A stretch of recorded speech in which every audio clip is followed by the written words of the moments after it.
24.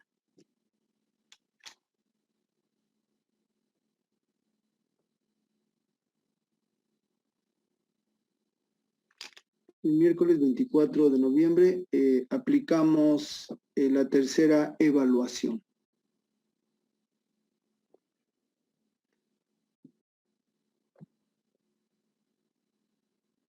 Y esta evaluación, por supuesto, va a abarcar los conceptos que les mandé. ¿Cómo han ido estudiando? ¿Cómo van estudiando? Más o menos, dice Fernanda. ¿Por qué más o menos, Fernanda? Porque también hemos tenido bastantes trabajos de otras materias. Sí, ya a esta hora todo el mundo aprieta, ¿no? Todo el mundo exige. Hay proyectos finales. Sí. Pero les va a ir muy bien, todos ustedes son muy capaces, son muy aplicados. Si les parece bien, dejamos la clase a las 9 de la noche para que se pongan a estudiar, ¿les parece? Sí, Enrique, gracias. Que Sí, muchas aprovechen gracias. para que por lo menos tengan una hora de trabajo. Bien, ese es el primer asunto. El segundo asunto es que ¿les parece bien que dejemos 45 minutos para resolver el crucigrama? Tengan suficiente tiempo para que puedan resolver el crucigrama. No se sientan presionados. Y por supuesto, pues la idea es que todos puedan sacar una muy buena calificación y puedan todos efectivamente pues tener la calificación más satisfactoria para ustedes mismos. Entonces tomen nota, por favor. El examen arranca a las 8:05 y concluye a las 20:50. Vamos a dejar 45 minutos para el examen, ¿les parece bien? Les pediría por favor que todos enciendan la cámara para que podamos tomar la foto de asistencia.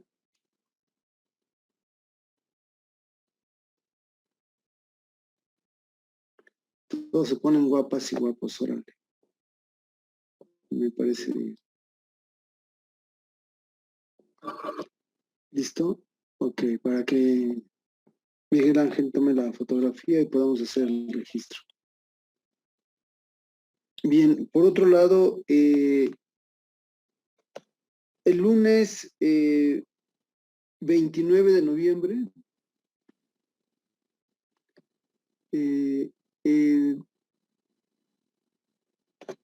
les pediría por favor que tomen nota. A las 8:05 en punto arrancamos la sesión y ya es la entrega de calificaciones finales, ¿de acuerdo?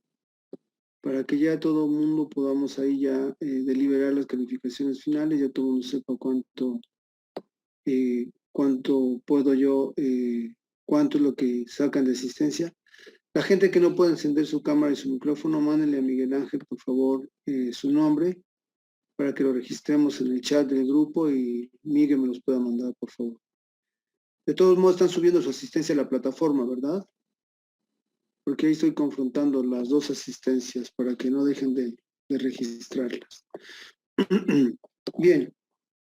Entonces, repito, el próximo lunes 29 son entrega de calificaciones finales, las calificaciones ya para concluir el curso. Y por supuesto, pues, a todos les deseo una excelente conclusión de curso y sin duda van a sacar muchos, muy buena calificación. No tengo la menor duda. El tercer asunto, tomen nota, por favor, sigan tomando nota. El próximo lunes 6 de diciembre, aplico el examen A. No hay examen B, ni hay segunda vuelta. El examen A es para que ustedes puedan, los que no estén contentos, los que no estén satisfechos con la calificación que sacaron, puedan aplicar examen y puedan entonces tener la posibilidad de remontar su calificación. ¿Qué viene en el examen A? Vienen todas las lecturas en el examen A, todas las lecturas, Evidentemente, las preguntas las voy a modificar respecto a lo que hicimos en el examen. Son nuevas preguntas elaboradas en base a todas las lecturas que hemos realizado. Se tomarán también conceptos de los que estamos tratando ahorita y eso es lo que va a ser el primer examen A.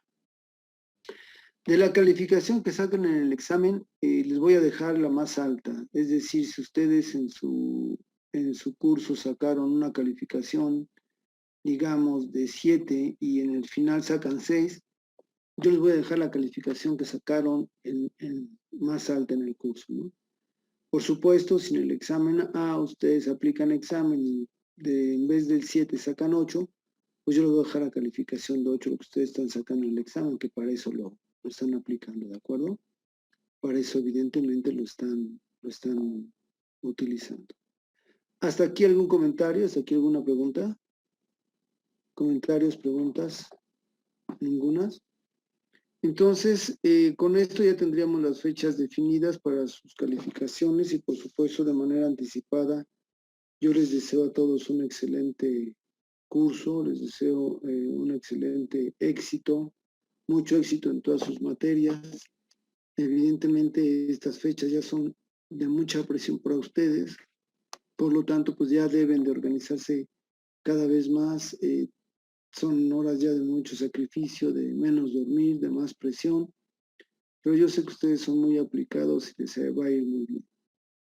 Entonces pues yo les deseo lo mejor a todos y por supuesto que este semestre sea un semestre que cumplan ustedes sus expectativas y la ilusión que tienen de sacar alta calificación, pues puedan ustedes corresponder a todo el esfuerzo que están haciendo. ¿Hasta aquí algún comentario, alguna pregunta? ¿Comentarios, preguntas, ninguna? Muy bien, vamos entonces a continuar. He preparado el presupuesto aprobado como quedó. Quiero mostrárselos, quiero que ustedes lo conozcan, quiero que ustedes lo vean, tal como fue aprobado en la Cámara de Diputados y que vean cómo fue que quedó. En ese sentido, entonces, vamos a conocer cómo quedó el presupuesto.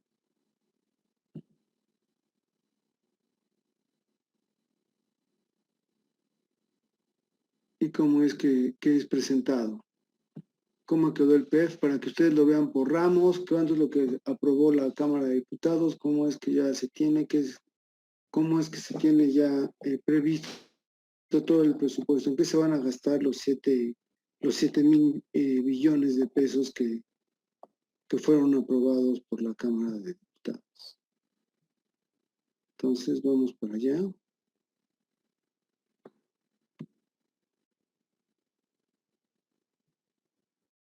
Bien, ya lo tienen aquí. ¿Sí lo ven todos? Ya lo tienen en pantalla. Sí, Enrique. Sí, Enrique, ya se ve. Sí, Enrique. Bien, vamos a explicarlo. Vamos a explicarlo por columnas. Este es un Excel que se los voy a compartir, se los voy a mandar con Miguel Ángel para que ustedes lo tengan y ustedes lo puedan ir conociendo. Y vamos a ir leyendo, pues evidentemente, las cifras que hay para poder ver cuánto es lo que se va destinando a cada uno de los ramos y ustedes conozcan ya el presupuesto de egresos de la Federación como queda ya evidentemente autorizado. ¿Qué tenemos aquí? En la columna B, evidentemente tenemos gasto no programable y tenemos, yo les explico qué es el gasto no programable. Luego tenemos un número que es 25, 33, 24, 28. ¿Qué son estos, Enrique, estos números? Estos se llaman ramos económicos. El presupuesto se clasifica por ramos, son aproximadamente del 1 al 40 estos ramos que se tienen aquí. Y luego viene el concepto con el cual se llaman estos ramos. El ramo 25 del gasto no programable, que es como se lee, son previsiones y aportaciones para los sistemas de educación básica, normal, tecnológico y adultos. Esto es lo que se está dando en esta parte para educación y sistemas de educación básica, que es primaria, secundaria, normal, tecnológicos y educación para adultos. Son 60.244.832.605 millones de pesos. El ramo 33 se compone por aproximadamente 9 fondos y se denomina aportaciones federales para entidades federativas y municipios. ¿Qué se ve? ¿Qué es lo que observamos aquí? Lo que observamos aquí, por supuesto, en este ramo, es que es lo que el gobierno envía a los estados y se los devuelve por conceptos, evidentemente, de 9 ramos. Como el estado, a partir de un convenio de coordinación fiscal, el gobierno federal tiene el acuerdo de que todas las entidades federativas, de Aguascalientes a Zacatecas, es decir, de la A a la Z, ellos van a captar los impuestos a través de las delegaciones del SAT, van a captar el impuesto sobre la renta, van a captar el IVA, van a captar también productos, derechos y aprovechamientos y lo van a mandar a la federación. De ahí se hace una bolsa muy grande y dependiendo de cuánta población tengan, cuántos municipios y cuánto aportan, es lo que el gobierno federal les regresa a las entidades federativas. ¿Y cómo se lo regresa? A través de 9 fondos. En estos 9 fondos tienen que ver fondo de desarrollo municipal, fondo de inversión física a los estados, que es precisamente carreteras, escuelas, hospitales, que es un fondo específico, se los regresa también para pagar pensiones y jubilaciones. Y son nuestros 9 fondos que se los regresa y les va a regresar 830,000 millones de pesos a cada uno de los estados. ¿Cuánto es lo que debemos en deuda pública? Son 580,000 millones. He de comentar que cuando entró Andrés Manuel López Obrador, la deuda estaba en 540,000 millones, es decir, la deuda se ha incrementado en un 20%. Es mentira entonces que efectivamente pues no se ha regresado, no se ha incrementado la deuda. Por supuesto que se ha incrementado la deuda y es algo que el gobierno federal no reconoce. Erogaciones, participaciones a entidades federativas y municipios. Estas participaciones es lo que nuevamente, al igual que aportaciones federales para entidades federativas, el gobierno federal les regresa a los estados. ¿Aquí cuánto les va a regresar a los estados? 1,019,490 millones, 37,802. Entonces, evidentemente es parte de lo que va a regresar. Adeudos de ejercicios fiscales anteriores. Son devoluciones también que va a hacer el gobierno federal a entidades federativas. Erogación para programas de apoyo de ahorradores a deudores de la banca. Lo que era el IPAB, es un programa de pago de deuda que se contrató casi hace 20 años y se sigue pagando en la actualidad. Entidades sujetas a control presupuestario. Y tenemos aquí el gasto programable. Y se va a dar aquí 1,407,789,387,103,000 millones de pesos, lo que se va a regresar. Entre este y esta ya llevamos 2 billones de pesos. Luego, tenemos también las empresas, las entidades, déjame ver con la resta.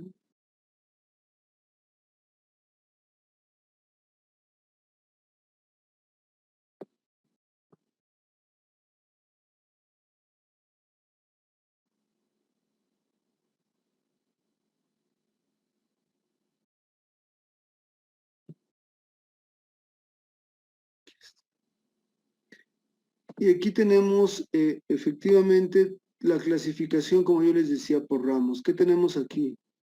El ramo 01 es Poder Legislativo Federal. Al Poder Legislativo Federal se le van a entregar 15,000 millones de pesos. De esos, el Poder Legislativo se compone de Cámara de Diputados y de Cámara de Senadores. Se van a dar a la Cámara de Senadores 4,438 millones que es prácticamente casi la mitad de lo que se le va a dar a la Cámara de Diputados. Y recordemos que mientras la Cámara de Diputados son 500 diputados, en la Cámara de Senadores son 120 senadores. Entonces vean la proporción tan importante que se le va a dar al Senado. De hecho, nominal y en términos reales, el Senado recibe más dinero que la Cámara de Diputados. Al Poder Judicial. El Poder Judicial va a recibir 73,000 millones de pesos. ¿Cómo se distribuye este gasto al Poder Judicial? Aquí tendríamos, evidentemente, la Suprema Corte de Justicia de la Nación, que es la Corte compuesta por los 12 ministros de la Suprema Corte, incluyendo ya al ministro presidente. El Consejo de la Judicatura Federal, que es quien organiza la Suprema Corte y todos los poderes del Estado. Y aquí, evidentemente, estos se van sumando y es lo que suman estos 73,000. Y viene el Tribunal Electoral del Poder Judicial de la Federación, que es evidentemente el Tribunal Electoral que decide las elecciones. Sumadas estos tres conceptos es lo que da los 73,000.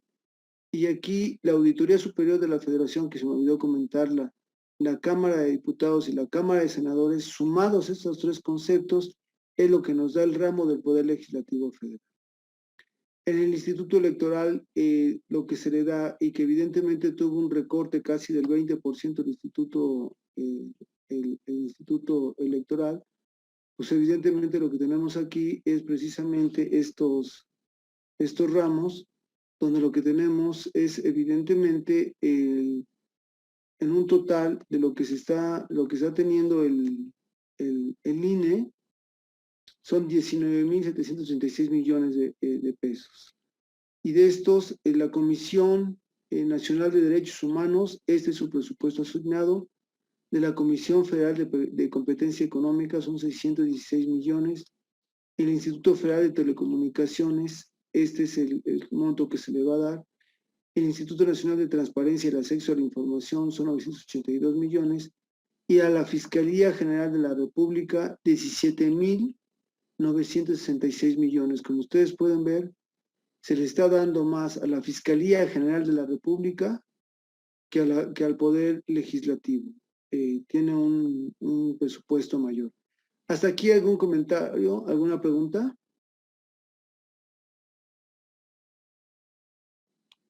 ¿Preguntas, comentarios?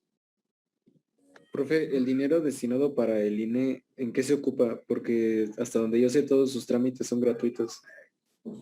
Ok. ¿En qué se ocupa el gasto del INE? Acuérdense que el INE es el responsable de poder llevar a cabo las elecciones en nuestro país. Entonces, el presupuesto que se plantea cada año al INE tiene que ver principalmente con las jornadas electorales que se van a llevar a cabo. Recuerden ustedes que el año que entra se tienen previsto dos ejercicios importantes. Uno que sería el ejercicio de consulta de revocación de mandato al presidente, donde esto fue aprobada por reformas electorales en 2014 y en 2016. Los partidos acordaron desde aquel entonces que la ciudadanía se tenía que someter a consulta de la ciudadanía si querían continuar con el presidente o si le querían revocar ya el mandato. Y evidentemente la consulta de revocación de mandato para el año que entra, que le tocaría al presidente Andrés Manuel, se tiene programada. Por lo tanto, entonces se tienen que hacer los gastos de difusión de la campaña, los gastos de impresión de las papeletas a nivel nacional, los gastos que tienen que ver todo con la instalación de casillas, las casillas, el sueldo de todos los funcionarios de casillas, porque evidentemente se les paga el día de la jornada electoral, y tienen que comprar todos los materiales y alquilar las bodegas, que es lo que paga el Instituto Nacional Electoral. Generalmente el INE no tiene bodegas a nivel federal, quien las tiene son los institutos electorales de los estados, pero pues evidentemente se tienen que pagar rentas porque no son bodegas propias.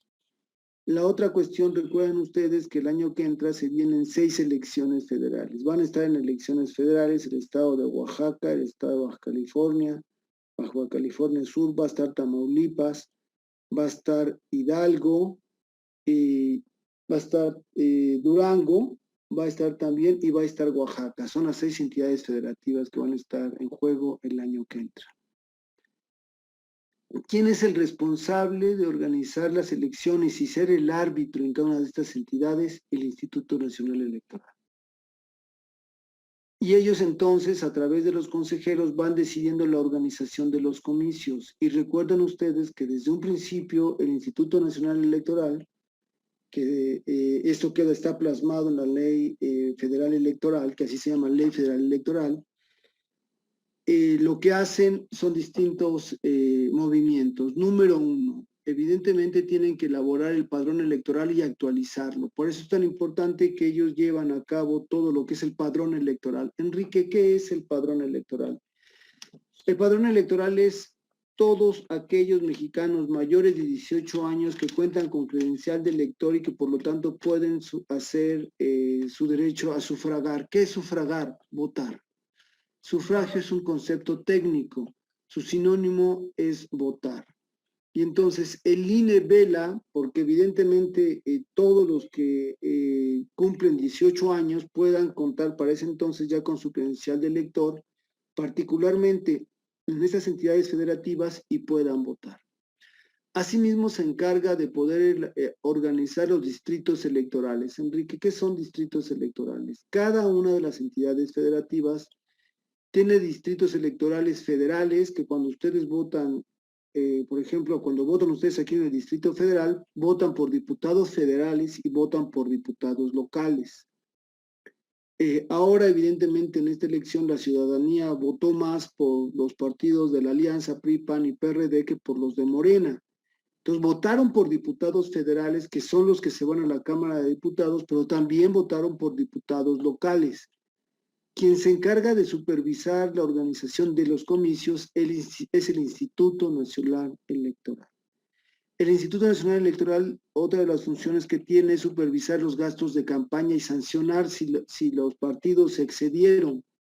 Y como es el caso, por ejemplo, de Guerrero, cuando Félix Salgado Macedonio, pues evidentemente aquí él alegaba que lo que no había declarado eran 18,000 pesos, y lo que alegaba también el gobernador de Michoacán, que le anularon la elección, es que él decía, bueno, es que fueron 28,000 pesos, pero la ley te dice, aquí si tú no declaraste y no comprobaste, principalmente que hayas comprobado los gastos de campaña de lo que a ti se te dio, porque te lo da el INE y tú tienes que comprobar esos gastos de en qué te lo gastaste y cómo lo gastaste, y tienes que ejercerlos propiamente en los rubros, en las asignaturas que a ti te da la ley para que tú puedas gastarlo, pues evidentemente tienes que comprobarlo. A no comprobarlo, se aplica la ley y se te sanciona, y la sanción es anular la candidatura.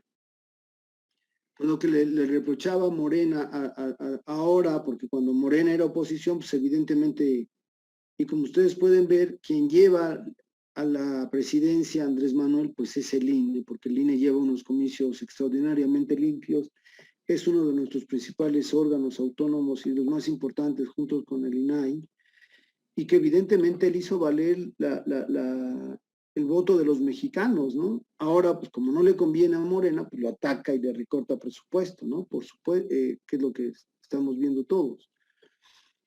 Pero en ese sentido, entonces, el INE es un órgano autónomo, al igual que la Comisión Federal. Todos estos, el Instituto Nacional Electoral, la Comisión Nacional de Derechos Humanos, la Comisión Federal de Competencia, el Instituto Federal de Telecomunicaciones, el Instituto Nacional de Transparencia, y se supone que la Fiscalía General de la República debieran ser autónomos. La cuestión sabemos que, pues, Gertz Manero hace todo lo que le pide Andrés Manuel, es decir, que, digamos, es un fiscal autónomo, pues claro que no lo es, ¿no?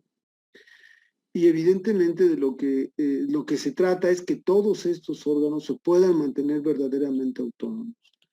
¿Cómo podría ser la Fiscalía General realmente autónoma? Que no le elige el presidente, porque aquí lo elige el presidente. A todos estos no los elige el presidente. Son a propuesta del propio instituto y son electos en el interior del instituto y son ratificados ¿por quién? Por la Cámara de Senadores, que es el proceso y es lo que establece la ley de los órganos autónomos. Y recordemos que a partir del año 2000 México ha avanzado mucho en la democracia porque se logró precisamente crear el poder de la Judicatura Federal, que es quien evalúa el rendimiento del Poder Judicial, es un órgano técnico que evalúa el rendimiento del Poder Judicial, y se crean también los institutos autónomos, que son todos estos, ¿no? Los órganos autónomos son órganos constitucionales que están contemplados en la Constitución. Hay un artículo especial de la Constitución que prevé el funcionamiento de todos estos órganos. A excepción de la Fiscalía General, este sí lo propone ¿quién? El presidente. Entonces, regresando a lo que es el Instituto Nacional Electoral, pues es el responsable de velar por la certeza, la transparencia de las elecciones y decir, bueno, efectivamente, quién es quien gana a partir de los conteos.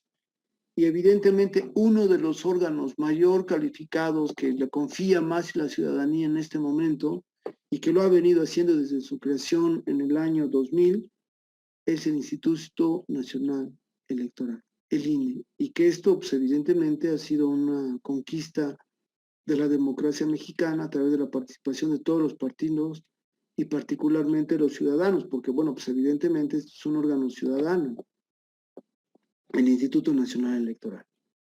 ¿Alguna pregunta adicional hasta aquí?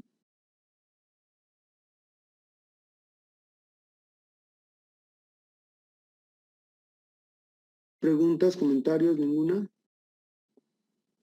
No, ninguno, profe. Ok.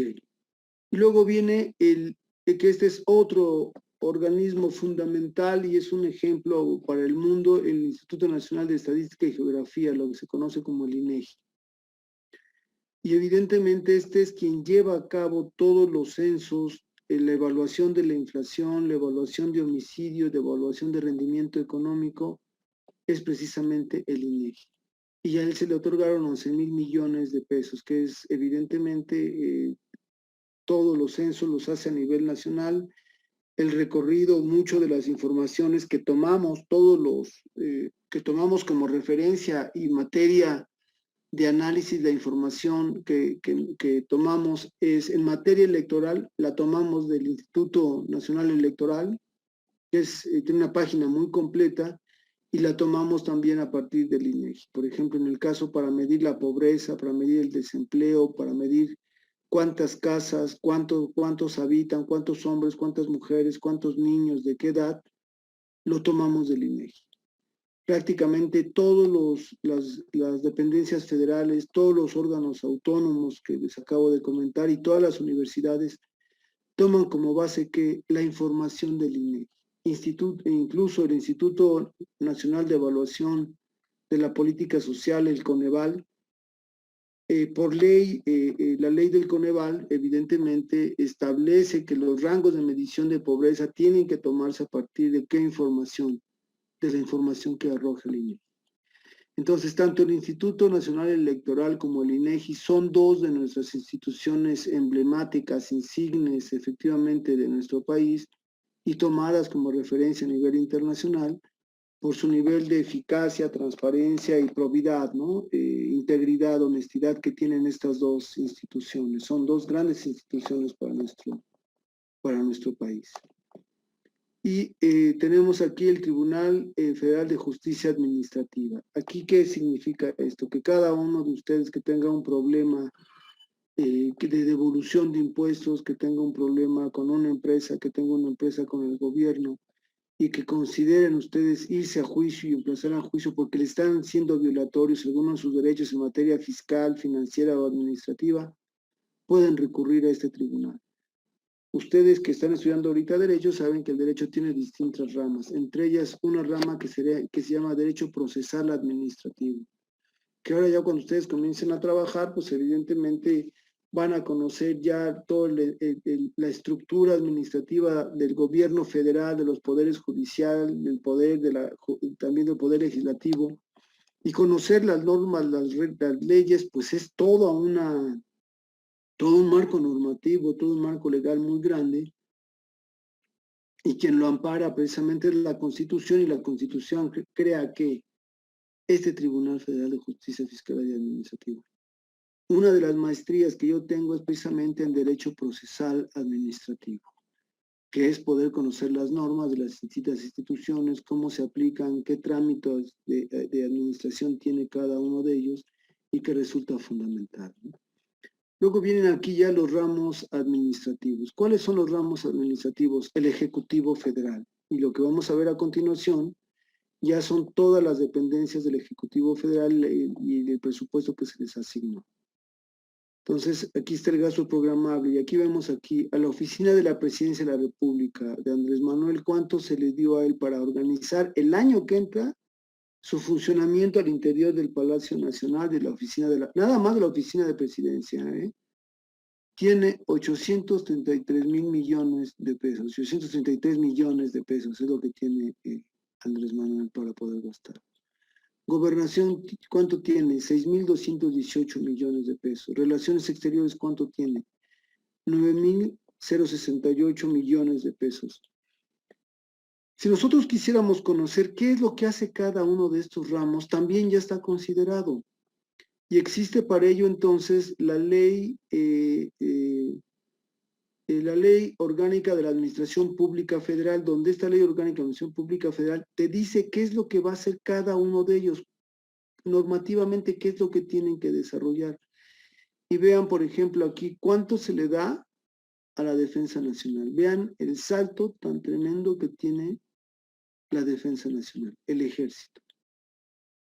Y aquí evidentemente pues el gasto que le ha venido dando Andrés Manuel al Ejército, pues le ha venido incrementando año con año de una manera sustancial y es por lo que tiene tan contento al Ejército, ¿no?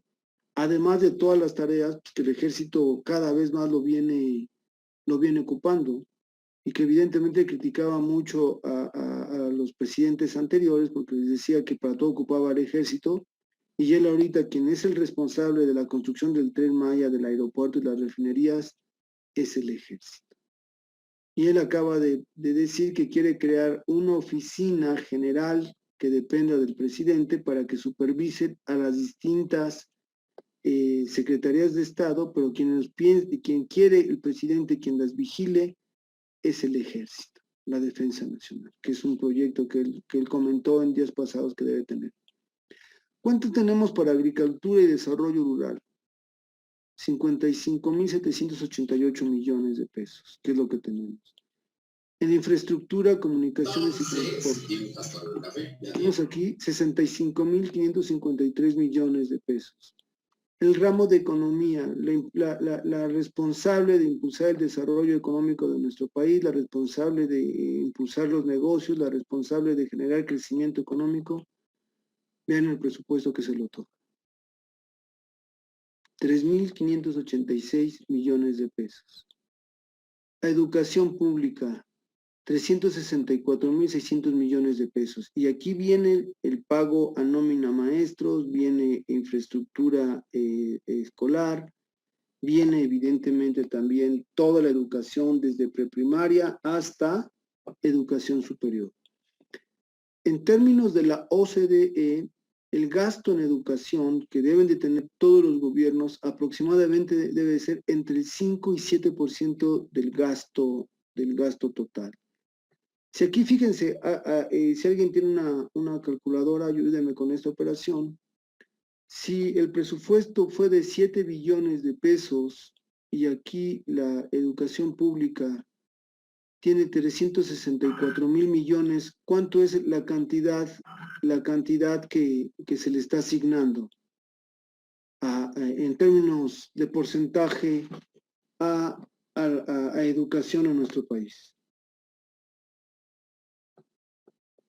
Es aproximadamente entre el 1 y 2.5% si no me equivoco. ¿Cómo ven? Si fuera del 10%, pues evidentemente serían 7.000 millones de pesos, ¿no? Es la mitad, es menos de la mitad y por supuesto pues es muy poco lo que se está destinando a educación. ¿Cuánto a salud, joven? Lo que gastamos en salud es menor educación. Y esto en salud pues es evidentemente para el nivel nacional. Esto es Marina y esto es para la Secretaría del Trabajo. Lo que destinamos a lo que decíamos, a la creación de capital humano, es decir, el desarrollo de habilidades y destrezas, es la responsable de eso, es la Secretaría del Trabajo y Previsión Social. Aquí entran todos los trabajos, todos los proyectos de capacitación, de desarrollo laboral, de impulso laboral, aquí donde se desarrollan, aquí donde se llevan a cabo, es la Secretaría del Trabajo. Desarrollo agrario, territorial y urbano. ¿Qué es el desarrollo agrario? Pues evidentemente todos los proyectos de desarrollo que tienen que ver con creación de semillas, con creación de nuevas investigaciones, con la creación de nuevas zonas urbanas. Y el presupuesto que se le asigna son de 12,000 millones de pesos a estas áreas. Medio ambiente y recursos naturales, y aquí está en medio ambiente, pues todos los programas ecológicos también a nivel federal, que son 40,000 millones de pesos y que se les ha venido reduciendo también el monto del gasto. En energía básicamente es la Secretaría de Energía que está sectorizado con ellos y con Hacienda. Petróleo sectorizado quiere decir que ellos tienen incidencia, tienen un control precisamente en esto. Y son 47,000 millones de pesos. Vean la Secretaría responsable de manejar los programas sociales del presidente. ¿Cuánto le está dando el presidente a la Secretaría del Bienestar, que es la responsable de manejar sus programas sociales? ¿Cuánto está dando?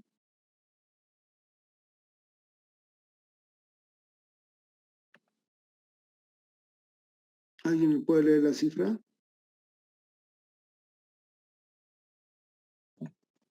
Yo, Sí, adelante. sí, son 299,315 millones 515,989. Ok. Y vean aquí, por ejemplo, en programas sociales lo que se está gastando por encima respecto a lo que es evidentemente salud.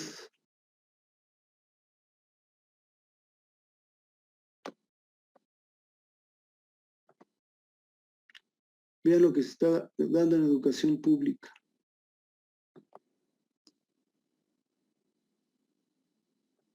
Son tan importantes para esta administración los programas sociales como el presupuesto a educación. Enrique, ¿Mandé? en educación ni siquiera llega al 1%, se queda en 0.5%. Para que veas la preocupación que tiene el actual gobierno respecto a lo que es la educación. ¿Por qué? Pues porque el presidente no entiende la importancia de la inversión, la importancia del desarrollo humano. Él no entiende la importancia en salud, por eso es que se le da este presupuesto tan bajo. Por eso los problemas tan graves que tenemos de abastecimiento de medicinas. Es una pena que todas nuestras familias que van al IMSS o que van al ISSSTE tengan que acabar ellos comprando el medicamento. ¿Y por qué? Porque evidentemente el dinero que corresponde a estos rubros se destina acá. El dinero no alcanza, joven.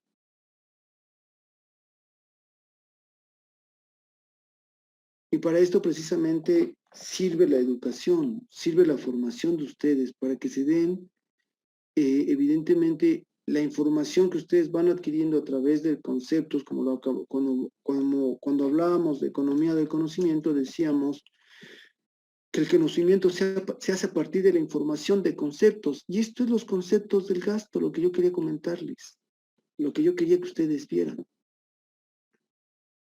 Y la próxima clase les voy a dar los comparativos con ejercicios anteriores y van a ir viendo cómo esto año con año, ¿qué creen? Se ha ido reduciendo. A esto se consigna la austeridad republicana de este hombre. ¿No? En turismo, una rama tan importante como el turismo, colegas, que pudiera ser utilizada como un elemento fundamental para apuntalar pueblos originarios, respetándoles nosotros sus culturas, su idiosincrasia. Cuando yo les he hablado precisamente que nuestro país es un país multiforme, multidimensional, multicultural, si nosotros respetáramos a nuestras mujeres pescadoras, a nuestras mujeres indígenas, respetáramos sus tradiciones, las apoyáramos en su forma de vida, en su estilo de vida, y pudiéramos llevar a los turistas a que conozcan lo que hacen, a comprar sus productos, a comprar evidentemente mucho de las artesanías que ellos hicieran, sería importantísimo. Pero vean lo que se les está otorgando. Y esto es evidentemente a nivel nacional, ¿eh? Acuérdense que todas estas secretarías tienen una potestad, tienen un alcance, evidentemente, pues a nivel nacional. Y para mí, este puede ser un potencial de ingreso impresionante. ¿Y por qué? ¿Saben ustedes cuál es el factor de ingreso que alcanza el 50% de los ingresos franceses? ¿Qué rama? El turismo. Europa en su conjunto se mantiene casi por un 45% de ingresos de turismo. Todos los turistas a nivel internacional quieren conocer Francia, quieren conocer Inglaterra, quieren conocer Alemania. ¿Y qué es lo que hacen estos países? ¿Dónde invierten? Pues invierten mucho aquí en infraestructura, porque los turistas es lo que disfrutan, los trenes rápidos, las lindas avenidas, la linda iluminación, los edificios bellísimos de estos países precisamente. Y nosotros teniendo tanta historia, que nosotros somos como los chinos, tenemos historia desde nuestras culturas primigenias, ¿no? De nuestras culturas ancestrales, pero no lo sabemos capitalizar, no lo sabemos vender, no sabemos promoverlo. Y pudiera ser de un ingreso impresionante. El día de ayer, en la subasta de Sotheby's, que Sotheby's es una de las casas de subastas más importantes del mundo, se vendió de una pintora latinoamericana y que es mexicana, Frida Kahlo, el rostro de Frida con Diego Rivera en la frente, en 34 millones de dólares, un cuadro que mide 19 de ancho por 29 de alto, lo que mide una laptop más o menos, en 34 millones de dólares. Imagínate que pudiéramos decirles que les vamos a llevar a conocer los artistas mexicanos, dónde vivieron, dónde estuvieron, que en otros países se conserva y aquí pues nosotros tiramos, derribamos todos y hacemos edificios, acabamos con nuestro patrimonio histórico, cultural y andamos haciendo unidades habitacionales. Y no es que yo esté en contra de las unidades habitacionales, estoy contra de lo propio de no cuidar precisamente todo lo que son nuestro patrimonio cultural, nuestro patrimonio histórico. La casa de la que fue los padres de Octavio Paz, una casa muy bonita que estaba a un lado del Parque Hundido. Cuando la vendió la familia, lejos de que la comprara el gobierno federal, pues no, una inmobiliaria llegó, la compró y ahora es un edificio de cerca de 10 pisos de departamentos. Y esto es parte de nuestra cultura, esto es parte de nuestra identidad, esto es parte de lo que nosotros tenemos que conocer. La función pública, que es la Contraloría del gobierno federal, pues evidentemente tiene un presupuesto de 1.046 millones, inferior incluso a la Auditoría Superior de la Federación, que tiene 2 millones. Los tribunales agrarios, los que dirimen todas las divergencias de tierras, solares, parcelas, delimitaciones territoriales, son esos tribunales agrarios. Y que todavía a la fecha, en la actualidad, pues está aquí. La Secretaría de Seguridad y Protección Ciudadana, que es lo que antes era seguridad pública. Son 93.937 millones. La Consejería Jurídica del Ejecutivo Federal, que es una oficina que pertenece también a la Presidencia de la República, este es el presupuesto que tienen asignados. ¿Hasta aquí algún comentario, jóvenes colegas? CONACYT. ¿Cuánto tiene el CONACYT? 29.564 millones de pesos.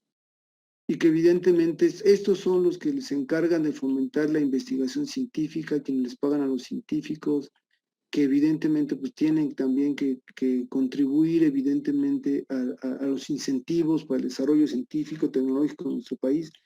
Vean el presupuesto que se les da. 29,000 millones de pesos. Y evidentemente, bueno, tenemos la Comisión Reguladora de Energía, la Comisión Nacional de Hidrocarburos y entidades no autorizadas. ¿Hasta aquí algún comentario, jóvenes? En cultura, vean lo que le damos en cultura a nuestro país. 15,000 millones de pesos. Lo que tiene que ver evidentemente los artistas, lo que tiene que ver evidentemente el fomento de la cultura, lo que tiene que ver con creación de sinfónicas, lo que tiene que ver con espacios culturales, lo que tiene que ver con representaciones culturales, obra, teatro, poesía. Esto es lo que se le da, vea el monto. ¿Qué les parece hasta aquí el presupuesto, colegas? Les dejo el micrófono para opiniones y dejaría la clase hasta aquí y continuaría la próxima sesión con los comparativos. Profesor, una pregunta. Ajá. ¿En esa parte de cultura también aplica los incentivos al cine y a la Sí, creación claro. audiovisual? Ah, Sí, ok. por supuesto, ahí van. Sí, ahí van, por supuesto, ¿no? Y en donde, pues evidentemente, viene toda la parte de fomento a nuestros poetas, a nuestros filósofos, a nuestros intelectuales, a los que quieren danzar. Imagínate, por eso, imagínate aquí, ve esto. Si tú evidentemente quieres ser poeta, y con este presupuesto, ¿qué crees que te diría tu papá? Dijo, pues que estás marihuana. ¿Cómo que quieres ser poeta? Te vas a morir de hambre. ¿Cómo que quieres ser bailarín? Se me hace que eres gay. ¿Cómo que quieres ser músico? ¿Quieres acabar en Garibaldi? Cuando en países asiáticos y europeos ser artistas jóvenes, directamente el Estado los toma, los pone aparte y les invierte todo el dinero del mundo. Y veamos aquí. José Mario y Adrián, adelante, por favor. Sí, pues yo lo que opino es de que pues es un poco lamentable y triste ver cómo en ciertas cosas no le están poniendo como el capital, el dinero que sería pues necesario para que podamos avanzar pues como país. Y apenas vi en noticias que creo que Estados Unidos ha estado sufriendo mucha inflación, lo que está pasando en Japón con no, China, con lo de su mobiliaria. Entonces, dicen que va a pegar bastante la economía y pues lo que he visto es de que si actualmente ahorita pues no hay tanta oportunidad aquí en México. Hemos estado también sufriendo un poco sobre las migrantes que vienen de Sudamérica porque se hospedan aquí. No estoy en contra ni nada de eso, solamente es pues comento que también ahí también están dando un poco de dinero y creo que pues con esto de la pandemia nos hemos visto muy afectados y pues se me hace lamentable ver cómo no están pues poniéndole mucho a la salud, que es lo esencial ahorita, porque pues si no hay salud o sea, en el país, pues no va a haber una buena estabilidad. Y si tampoco en la educación le están invirtiendo, que también he visto que pues estas clases en línea a muchos se nos ha hecho muy difícil poder comprender. Bueno, el estar aquí se nos ha hecho como que un gran reto porque tenemos demasiadas distracciones y no he visto como que modelos que implementen que den actividades que pongan nuestra atención así para que esto sea podamos aprender un poco más, porque también vi que no se ha aprendido como debería ser con esto de la distancia. Y pues sí se me hace muy triste ver cómo también se olvidan mucho de la educación. He visto también noticias de los maestros de Oaxaca, cómo van a las casas de los niños, porque no tienen ahorita los instrumentos para conectarse, otra cosa que es esencial. Y ¿cómo va a haber educación si no hay luz? O sea, en lugares donde no hay ni luz. Entonces, pues, o sea, yo me quedo así pues estamos mal, o sea, le importa más dar a dinero, cosa que pues solamente va a servir como que en el instante, pero no va a generar hacia el futuro algo. Y están olvidando como que esos puntos de la educación, de que no nos están invirtiendo a nosotros, que somos como el pilar, somos el futuro, que puede ser el cambio, cuando solamente nos están estancando con estos problemas de que muchos no tienen la posibilidad de tener una computadora, muchos no tienen o sea, para ni el internet a veces. y se ha hecho bastante difícil con esto y pues sí se me hace lamentable que no estén aportando pues más que nada en la educación y también en la salud. Se me hace muy impresionante ver todos estos datos que nos está dando. Esa es mi opinión. Gracias. Ahora, fíjense aquí un paréntesis, que esto es muy importante. Lo que les voy a comentar, el discurso de Andrés Manuel es un discurso que convence, es un discurso que conmueve, es un discurso que evidentemente tiene a la gente solazada y tiene activos electorales importantísimos, Andrés Manuel. Pero la cuestión es que ustedes puedan discernir entre lo que se dice y lo que se hace. Esa es la parte relevante. Que ustedes puedan discernir y como yo se les he dicho, no tienen por qué creerme a mí. Tienen que confrontar lo que yo les digo con todo lo que les he venido dando en bibliografía. Hasta dónde Enrique tiene razón. Hasta dónde Enrique, como lo veíamos en el video de Orran, ¿no? Que él decía, a partir de la educación es que cambiamos. ¿Por qué? Porque la educación transforma. Esa es la importancia de la educación. ¿Qué decía Orran? ¿Quién me ayuda a transformar? Mis maestros. ¿Y dónde están los maestros? Pues en las escuelas. Y si no metemos lanas a las escuelas, a la primaria, a la secundaria, a las universidades, ¿quién lo va a hacer? Del 100%, colegas, vean este dato, del 100% de los maestros de preprimaria, de preescolar, ¿saben cuántos son titulados en licenciaturas de preescolar del 100% de maestros? Solamente el 15%. Los demás son normalistas, son psicólogos, son pedagogos, pero no son especialistas en educación prenatal. Y esto tiene mucho que ver, pues, que con nuestro modelo de educación. Adrián, adelante. Bueno, es que yo tengo la idea desde hace muchos años que la mayoría de los gobiernos hacen eso, pero para como impresionar de alguna manera a los votantes durante el sexenio en el que estén. Porque realmente si inviertes en los sectores que más lo necesitan, los verdaderos cambios no se verán sino hasta dentro de 10 años, pero realmente no están interesados en eso. Sí, Adrián, tienes toda la razón. Y eso es precisamente lo que yo quiero cambiar en ustedes. Que dejen de pensar en el corto plazo, que dejen de pensar precisamente en las respuestas rápidas, porque es una cultura que los mexicanos tenemos. Los mexicanos, como se los he dicho siempre, se los he reiterado a lo largo del semestre, queremos ver resultados pronto. Hay cosas que pueden tener resultados pronto. Pero las cuestiones trascendentes de la vida, las que van a transformar, las que te van a hacer distinto, son proyectos de largo plazo. Y los mexicanos no sabemos mirar en el largo plazo. No podemos ver el largo plazo. Y simplemente, por ejemplo, en los modelos de empresas, pues casi todo el mundo que abre un negocio quiere ver ya su inversión al año o a los 2 años. Los japoneses y los chinos abren un negocio y saben que van a empezar a tener frutos a los 15 y a los 20 años. Y ellos hacen una analogía, particularmente los japoneses, dicen, imagínate a un niño, tú tienes un hijo. Tú a tu hijito de 2 años le puedes exigir que ya te dé rendimientos, que ya te ayude a trabajar, que ya te ayude con las responsabilidades de la casa. Y si lo mismo pasa con una empresa, no puedes esperar mucha aportación de ellos, ¿no? Entonces, justo eso, y es algo que yo les comentaba de sesiones anteriores, y yo se los dije cuando hablábamos de crecimiento económico y de economía del conocimiento, nuestro país, y se insisto hoy, nuestro país debe tener una visión de largo plazo, donde comencemos nosotros a invertir en qué. Como se los he dicho, debemos de tener nuestra propia agroindustria, debemos dejar de importar semillas y granos que alimentan a nuestro país, debemos dejar de importar medicinas, como tenemos los científicos tan talentosos, escuelas tan importantes como la UNAM, INPOL y otras universidades privadas también muy talentosas.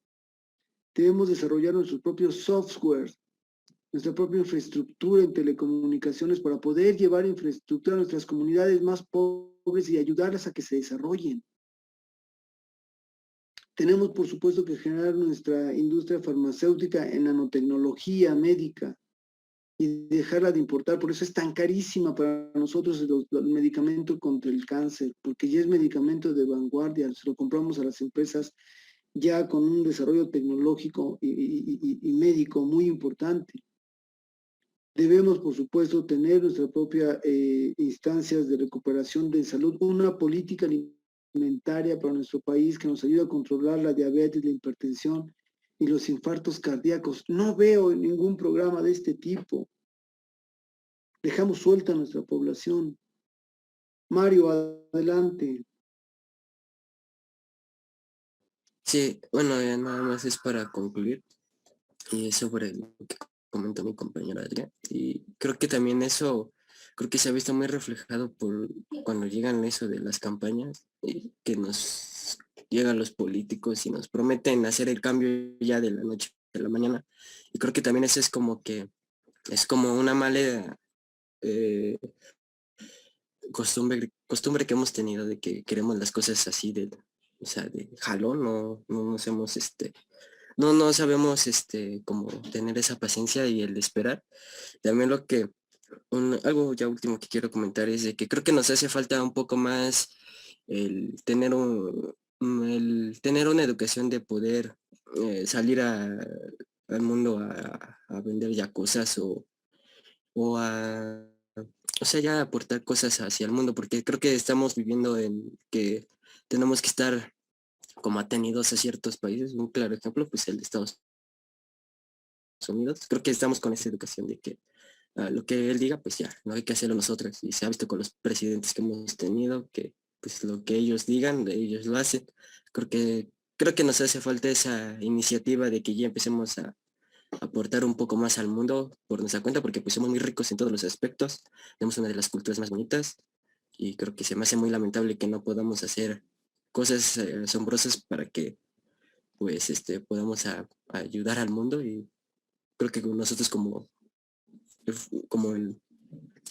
el futuro de nuestro país tenemos que ver un poco más de noticias, saber más del mundo y cómo podemos, sé que no va a ser fácil porque pues no es sencillo hacer un cambio así de la noche a la mañana, pero como lo ha comentado, el poder hacer pues pequeños hábitos chiquitos puede ser después un gran cambio. Es lo único que ya quiero decir. Gracias. Sí, Mario, muchas gracias por los comentarios muy valiosos y abonando a lo que tú dices, Mario. ¿Por qué nos convencen los políticos? Porque somos una población muy ignorante, Mario. Porque no creemos lo que nos dicen. Pero no convencen a los que tienen educación, Mario, que son los que votan en contra de ellos. Y justo lo que decía Audran precisamente, que la importancia de la educación es porque él decía, ¿por qué hay discriminación? Por ignorancia. Y ahora, ¿qué formación tiene, Mario? El 90% de los electores en este país, educación secundaria. Entonces, cuando Andrés Manuel les dice que va a acabar con la corrupción porque la casa se barre de arriba para abajo, y evidentemente no haciendo cumplir la ley, que es lo más importante, que él quiere poner el ejemplo, ¿cuál ejemplo?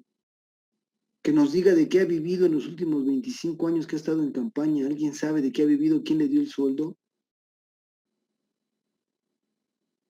Entonces, evidentemente, parte de todo esto es una cuestión que todos debemos de asumir y que es una responsabilidad evidentemente fundamental que todos tenemos. ¿Qué pasó cuando nuestro país votó por Fox? Fox dijo que en 15 minutos iba a resolver la corrupción en Pemex, la corrupción en México, que iba a acabar con el problema zapatista en 15 minutos, que iba a acabar con los cárteles en 15 minutos, que iba a acabar con el sindicato petrolero en 15 minutos. Se fue y no acabó con nada de eso. ¿Por qué? Pues porque no conocía, no saben. Carecen de la preparación, por supuesto. ¿Cuál es nuestro papel? Efectivamente, Mario, preparar. Y como se les he dicho, el cambio que quieren para su país, ustedes tienen que proyectarlo, tienen que ver en ustedes. ¿Qué es lo que ustedes están imaginando? Ese cambio. ¿Algún otro comentario, jóvenes? ¿Ninguno? Jóvenes, pues muchísimas gracias. Descansen, les deseo mayor de los éxitos. Pasen un buen fin de semana. Nos vemos la clase próxima.